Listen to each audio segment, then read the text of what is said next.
আমরা বাঙালির বড় উৎসব দুর্গাপূজা।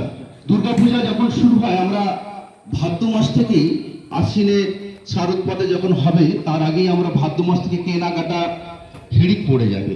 আমরা নিজে নিজেই সাজুগুজি করতে ব্যস্ত, যারা আমরা চাকুরিজীবী, বেশি রোজগার করি, আমরা বিভিন্ন জায়গায় কলকাতা পর্যন্ত বিভিন্ন ড্রেস কোড কিনতে আমরা চলে যাই, কিন্তু একবারও আমরা একটু ভেবে দেখি না যে আমার পাশের পথ শিশুটা, তারও উৎসব, বাঙালির বড় উৎসব, তারও কি একটা কম দামি জামা কাপড় পাওয়ার যোগ্যতা মানে প্রাপ্য নয়?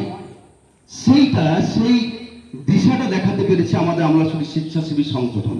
তাদের বুকে এই জায়গাতে লেগেছে, তারা ছুটে গেছে, ব্যবস্থা গ্রহণ করেছে যে আমরা হয়তো ভালো করতে পারি, সাধ্যমতো ওই পথ শিশুটাকে যদি আমরা একটা ছোট্ট উপহার জামা কাপড় তুলে দিতে পারি, তাহলে সে আমাদের আনন্দের সমান সামিল হবে।